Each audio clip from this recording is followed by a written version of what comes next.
Duas pessoas são assassinadas em Uberlândia. O pessoal preocupado com a ausência do morador se deslocou até aqui o local e, percebendo um forte odor, resolveu acionar a polícia militar. Então, nós recebemos uma denúncia no Copom e essa denúncia versava que havia um corpo caído numa estrada vicinal.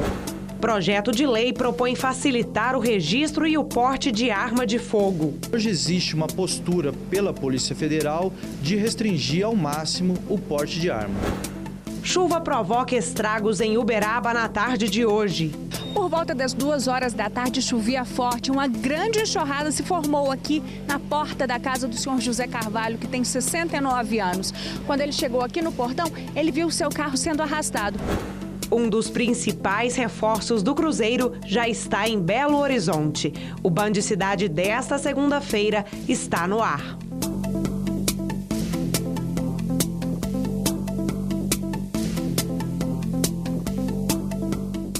Boa noite.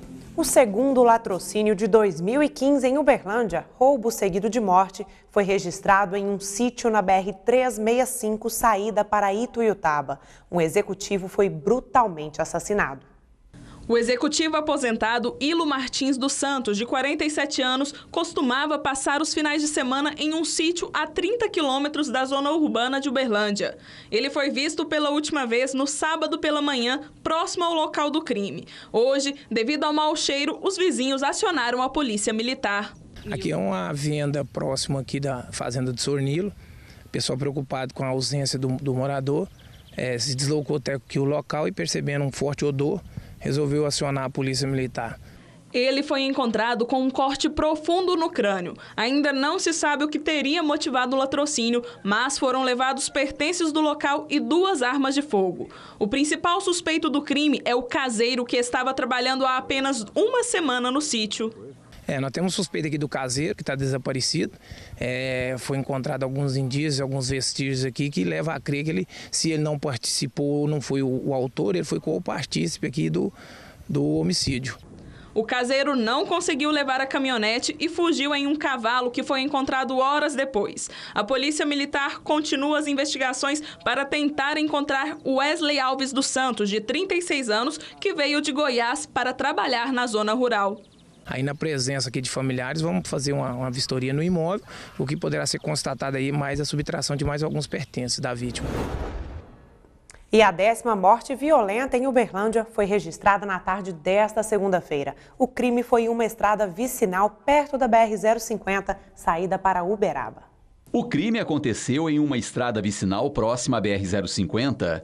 Um homem de aproximadamente 30 anos, não identificado, apresentava marcas de tiro na cabeça. Então, nós recebemos uma denúncia no Copom e essa denúncia versava que havia um corpo caído numa estrada vicinal. O crime pode estar relacionado com o tráfico de drogas, já que próximo ao corpo foi encontrado um cigarro de maconha. Não se pode descartar essa possibilidade. Já visto que próximo ao corpo há uma bituca de cigarro de maconha. Ainda não se tem detalhes da autoria do homicídio. A princípio, não ainda, já visto que a perícia não esteve no local, e dessa forma nós estamos aguardando a perícia chegar para ver se tem a vítima porta algum documento. 3 pessoas foram levadas à delegacia em Araxá, no Alto Paranaíba, acusadas de envolvimento com o tráfico de drogas. Os suspeitos estavam em um bar e, quando notaram a presença da polícia, 2 deles saíram correndo em direções opostas. O outro ficou no local e os policiais perceberam que ele estava com dificuldades para conversar. Após buscas, pedras de crack foram encontradas na boca dele. O rapaz cuspiu 8 pedras. Com um adolescente de 14 anos, foram localizadas mais 12. A polícia prendeu ainda cerca de R$250 em dinheiro.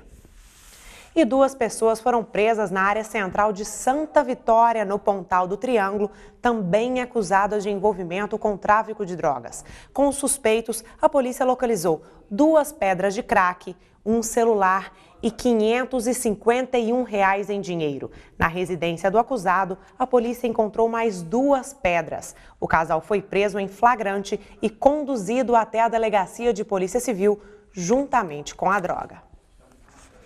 O Brasil é um país dos contrassensos. Os bandidos andam armados, enquanto os cidadãos de bem não podem. Vira e mexe, o tema volta a ser discutido no país. E, pelo jeito, bem mais polêmica por aí. O assunto volta a ser discutido no país em que vigora normas rígidas previstas no Estatuto de Desarmamento. Um projeto de lei da Câmara Federal propõe facilitar para que uma pessoa possa obter o registro e o porte de arma de fogo. Este delegado da Polícia Federal confirma que hoje o sistema é bastante rigoroso para que uma pessoa consiga obter o registro e o porte de uma arma de fogo. Hoje existe uma postura pela Polícia Federal de restringir ao máximo o porte de arma. Para o policial, mesmo o cidadão passando por todas as etapas previstas para a obtenção do registro e porte de uma arma, isto não significa que ele terá total segurança e muito menos que irá evitar algum problema, muito pelo contrário. A arma em casa é sempre um risco, tanto nos casos em que se fizer necessário o uso dela, porque geralmente são situações de estresse em que a pessoa, ainda que capacitada no aspecto técnico e psicológico, ela provavelmente não conseguirá usar as técnicas que ela conhece, que ela domina, e também sob o aspecto familiar, em virtude de crianças, até de discussões familiares que podem levar ao uso da arma. Para se ter uma ideia do rigor hoje existente para a obtenção do registro e do porte de arma de fogo, apenas na cidade de Uberaba, na sede da Polícia Federal, apenas 2 pessoas conseguiram o porte de arma em 2014 e outras 788 pessoas conseguiram registro em toda a área de jurisdição da Polícia Federal, o que demonstra realmente bastante rigor hoje previsto no Estatuto do Desarmamento. Presidente da comissão que propõe mudanças no Estatuto do Desarmamento, o deputado federal Marcos Montes, do PSD, explica quais são os motivos propostos no projeto. Olha, a comissão especial que foi criada para analisar esse projeto, do qual sou presidente, mostra com muita clareza a insatisfação que a população tem hoje. Esse projeto readequa a lei do armamento, do desarmamento a uma situação que nós estamos vivendo hoje. A realidade de hoje não é a realidade do momento em que foi aprovado a lei, que hoje é conhecida a lei do desarmamento. Para o parlamentar, todo o projeto está baseado no que hoje se vê com relação à criminalidade no país, conforme o dito popular de que o cidadão de bem está desarmado e o bandido não. A fundamentação do projeto é muito mais em cima da questão da sensação de segurança para a população. Mesmo indo de encontro ao que entende o Conselho Nacional de Segurança Pública, o CONASP, que o cidadão não pode estar armado para se evitar o registro de crimes, principalmente homicídios, o presidente da comissão acredita que estará apenas atendendo o clamor popular. Esse projeto, ele simplesmente é mais uma ajuda, é mais um pedaço do sistema total que nós precisamos melhorar na segurança. Bom, acredito que o cidadão de bem, em possuindo uma arma, tem o direito de portá-la. Então, precisam de existir critérios objetivos na concessão do porte de arma e também para aqueles que desejam ter uma arma. Na minha opinião particular, eu acho que não deveriam portar arma e nem possuir armas. Um acidente chamou a atenção hoje à tarde na Avenida Rondon Pacheco, aqui em Uberlândia. A batida envolveu 3 carros e uma moto. O acidente causou um congestionamento para quem seguia em direção ao setor sul da cidade. Somente o motociclista sofreu escoriações pelo corpo. A Saveiro branca rodou no meio da pista e uma S10, que segundo testemunhas teria provocado a batida, fugiu do local sem prestar socorro. Hora de ficar por dentro das vagas de emprego oferecidas em Uberaba. Se você está à procura de uma oportunidade de trabalho, anote aí. Uma vaga para vendedor externo, salário R$ 724. Uma vaga para agente financeiro, salário R$ 1.200. Uma vaga para representante, salário R$ 989. Uma vaga para consultor de vendas, R$ 1.200 é o salário. Uma vaga para auxiliar de cozinha, salário R$ 900. Uma vaga para motorista de caminhão, salário R$ 1.500. Uma vaga para auxiliar de almoxarifado, salário R$ 1.100. E uma vaga para carregador de cargas, salário R$ 1.146. O Cine de Uberaba fica na rua Vigário Silva, número 309, no centro. Chuva forte provoca estragos em Uberaba. O temporal pegou a cidade de surpresa hoje à tarde. É o que você vai ver logo depois do intervalo.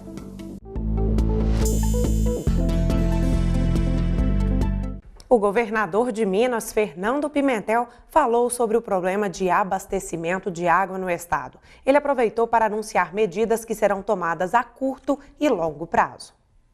O governador do estado, Fernando Pimentel, reconheceu que Minas vive hoje uma situação crítica com relação ao abastecimento de água e declarou que será montada uma força-tarefa para que medidas emergenciais sejam tomadas. De curto prazo, nós identificamos a possibilidade de a gente, utilizando uma parceria público-privada que já foi feita, que está vigindo hoje na Copasa, nós captarmos água do rio Paraupeba, mudar o ponto de captação para reforçar o reservatório do Rio Manso. Isso ajudaria muito no enfrentamento da questão. Projetos de construção de pequenas barragens em bacias hidrográficas no interior do estado, no norte de Minas, que estão aí dispersos, sem uma centralização e sem fazer parte de um esforço, de um planejamento integrado para enfrentar essa questão aí já no médio prazo. No longo prazo, é a criação de um outro sistema de abastecimento para Belo Horizonte, né? Que não seria nem o do Rio das Velhas, nem o do Paraupeba. O governador disse ainda que será preciso contar com a ajuda da população para economizar água. Tem previsão de chuva para essa semana, para a semana que vem, mas com toda certeza é insuficiente sequer para repor a média histórica de janeiro. O governo do estado admite que não tem dinheiro disponível para a execução dos planos emergenciais, mas que pretende buscar recursos federais para resolver o problema. A situação do estado nós vamos detalhá-la no balanço que o governador anunciou até final de março. Os dados que estão aí públicos são muito ruins, mas nós temos um plano de investimento previsto e não executado pela Copasa, que nós vamos realinhar com a sua direção e o seu conselho. Portanto, tem por compromissos da concessão uma proposta de investimento que vai ser readequada e executada pela nova direção da Copasa. Atualmente, 109 municípios mineiros estão em situação de emergência e não está descartada a possibilidade de racionamento de água na região metropolitana e nem a cobrança para quem gastar água em excesso. Os municípios que não estão sob concessão da Copasa também estão tomando as medidas emergenciais. E se algumas cidades a escassez de água preocupa, em Uberaba os moradores estão um pouco mais aliviados. É que choveu forte hoje à tarde, mas o temporal provocou estragos e sustos. Um senhor de 69 anos tentou salvar o veículo e foi levado pela enxurrada. O fato aconteceu na rua Vital de Negreiros, no bairro Fabrício. A força da enxurrada arrastou o carro por quase 10 metros. E foi aqui, próximo à garagem de casa, que a vítima ficou presa. Por volta das 2 horas da tarde, chovia forte. Uma grande enxurrada se formou aqui na porta da casa do senhor José Carvalho, que tem 69 anos. Quando ele chegou aqui no portão, ele viu o seu carro sendo arrastado. Ele então correu para tentar salvar o veículo, mas escorregou e foi parar embaixo do carro. Ele ficou submerso e o corpo de bombeiros não soube informar por quanto tempo ele ficou preso, até ser salvo por militares que passavam pelo local. Ao chegarmos no local, encontramos algumas pessoas, inclusive até militares também de folga e militares de serviço aqui no local. Já haviam retirado esse senhor debaixo do veículo, então começamos a fazer uma ressuscitação justamente porque houve uma parada cardiorrespiratória. Paulo Leal, vizinho da vítima, foi um dos primeiros a prestar socorro. Quando a esposa dele nos chamou, eu achei que era para retirada do veículo. Porém, quando eu cheguei aqui, mas meu filho, ele estava embaixo do veículo, entendeu? Em menos de 1 hora choveu o esperado para 3 dias. Foram 44 milímetros de chuva, de acordo com a climatologista Wanda Prata. Pelo levantamento do comandante do Corpo de Bombeiros, não houve o registro de outras ocorrências. Ele orienta que em casos como este, o principal é se manter seguro. O que deve ser feito é se localizar em abrigo seguro, e não tentar salvar esses bens materiais. E no final da tarde, José Carvalho, de 69 anos, que tentou salvar o carro da enxurrada, não resistiu e morreu no hospital. Agora vamos para a previsão do tempo para esta terça-feira na região. Os dados são do Instituto Clima Tempo. Em Planura, amanhece com sol e muitas nuvens. Pancadas de chuva à tarde e à noite. Máxima 33, mínima 22 graus. Em Tupaciguara, a previsão é de chuva a qualquer momento. O dia já amanhece com muitas nuvens. A máxima será de 29 graus e a mínima 19. Em Unai também pode chover a qualquer hora. Sol com muitas nuvens durante o dia e períodos de nublado. Máxima 32, mínima 21. Em São Gotardo, a máxima prevista para esta terça é 30 graus e a mínima 17. Já amanhece nublado com pancadas de chuva ao longo do dia. Em Uberaba também pode chover nesta terça. A previsão é de sol com muitas nuvens durante o dia, períodos de nublado com chuva a qualquer momento. Máxima 31, mínima 19 graus.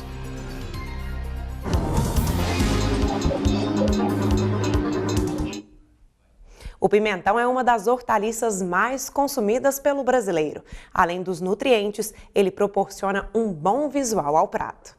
O pimentão é um dos legumes mais consumidos no país e ocupa uma significativa área de plantio. O cultivo pode ser feito em campo ou em estufa.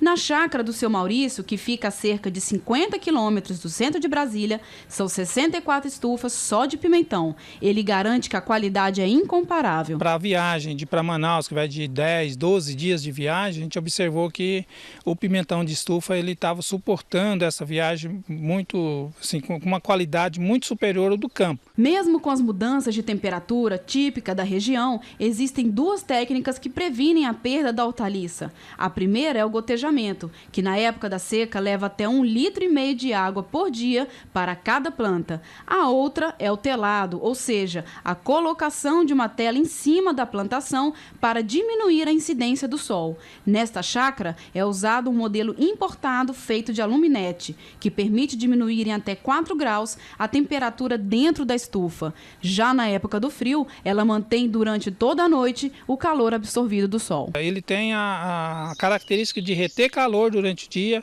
liberar à noite, então a planta ela tem um estresse muito menor, né, entre a oscilação de dia e noite. O cultivo da hortaliça em estufa garante uma boa produção e, consequentemente, uma boa rentabilidade.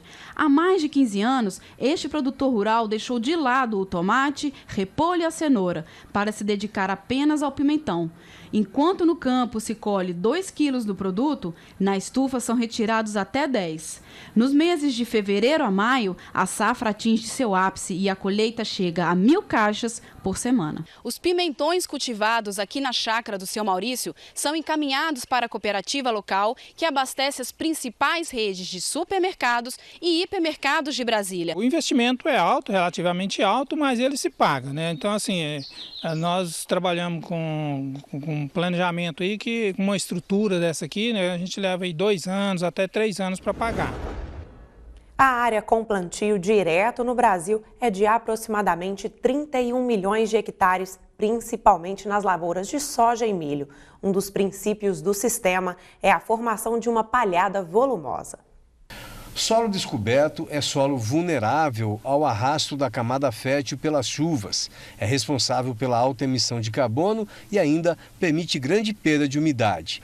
A formação de uma boa palhada no sistema de plantio direto é um investimento de médio e longo prazo, que ajuda a reduzir custos e aumentar a produtividade. Na Embrapa Soja, em Londrina, o jovem pesquisador Henrique De Biasi dá continuidade a um experimento realizado na mesma parcela há 21 anos.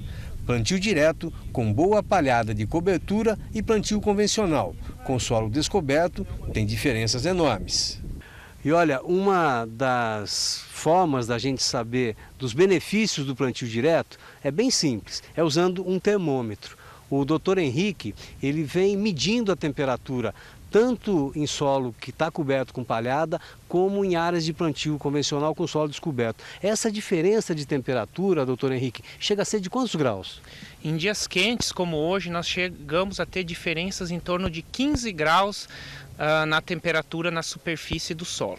Isso tem grandes implicações em termos de funcionamento da raiz da soja, também das bactérias que fazem a fixação biológica do nitrogênio e também em termos de perda de água por evaporação, que devido à diferença de temperatura, você consegue diminuir em 40% até a perda de água por evaporação, o que pode ser muito útil em períodos de seca como nós estamos vivendo hoje. Uma perda de energia e principalmente uma perda de água, que é o recurso mais fundamental na produção agrícola.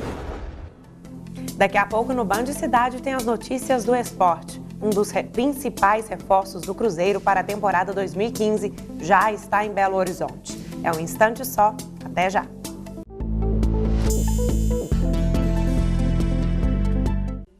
Faltam poucos dias para o início do Campeonato Mineiro de 2015. As equipes aproveitam a reta final para os amistosos. O Mamoré de Patos de Minas enfrentou em casa o Craque de Catalão.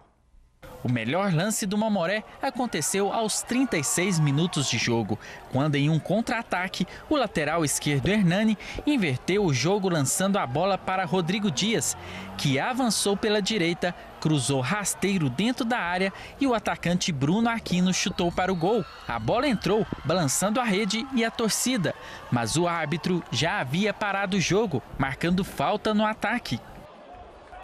No segundo tempo, com mais movimentação em campo e armando jogadas de velocidade, a equipe esmeraldina conseguiu se aproximar melhor e aos 2 minutos o atacante Djabaiano foi derrubado na área. Diego Salles cobrou no canto esquerdo e abriu o placar. Mamoré 1, Craque 0. O empate surgiu 8 minutos depois. Após falha no meio de campo do Mamoré, Assis não desperdiçou a oportunidade e cruzou na área para que Tatu, cara a cara com o goleiro, empurrasse para a rede, empatando o jogo. Aos 15 minutos do segundo tempo, o meia José Neto, do Craque, recebeu o segundo cartão amarelo e foi expulso de campo. Com vantagem numérica, o Mamoré conseguiu balançar mais uma vez as redes do adversário, mas um bandeirinha marcou o impedimento do zagueiro Marco Thiago. Olha, eu acho que avalia da melhor maneira possível. Nós erramos muito, acertamos muito e isso é bom, porque numa fase preparatória, se você também não tem erros, você vai com muita confiança no campeonato e isso às vezes pode ser ruim. O técnico do Craque gostou do desempenho dos jogadores em campo. Acho que a equipe, de um modo geral, fez um bom jogo. Lógico que no primeiro tempo a gente estava em número igual de jogadores, acabamos perdendo um atleta logo no início do segundo tempo. Dificultou muito, mas a equipe soube se comportar também defensivamente. Antes da estreia do Mamoré no Campeonato Mineiro de 2015, no dia 2 de fevereiro, contra a Caldense, a equipe ainda faz um amistoso contra o CAP de Uberlândia. Ficou muito claro para nós dois momentos muito distintos, né? Primeiro tempo em que a gente não teve muita articulação em função da boa marcação da equipe do Craque, não produzimos absolutamente nada. No segundo tempo, uma mudança tática, adiantamos um pouco mais os meias, abrimos mais um atacante pelos lados, surtiu o efeito necessário, mas o que foi mais interessante é que na segunda etapa nós tivemos uma mudança de postura, né? Um dos principais reforços do Cruzeiro para a temporada 2015 já está em Belo Horizonte. Arrascaeta desembarcou na capital mineira e foi recepcionado por centenas de torcedores. Mesmo antes da chegada dele, torcedores do Cruzeiro já faziam coro com o nome da nova Esperança Celeste no meio-campo. A receptividade surpreendeu o uruguaio. Muito contente de estar aqui, que é uma alegria enorme ter um quadro com esta hinchada. Com a saída de vários jogadores do elenco bicampeão brasileiro, o meia que atuava pelo Defensor do Uruguai chega como possível ídolo do torcedor cruzeirense. Obviamente há muita responsabilidade neste clube, são os campeões que tem Brasil e bueno, estou muito contente de estar aqui e bueno, agradecer às pessoas que fizeram possível isto. De Arrascaeta é a segunda contratação mais cara da história do Cruzeiro. Foram quase 12 milhões e meio de reais por 50% dos seus direitos econômicos. Quantia que só fica atrás do valor investido por Dedé, 14 milhões por 45% dos direitos do zagueiro. Boa noite.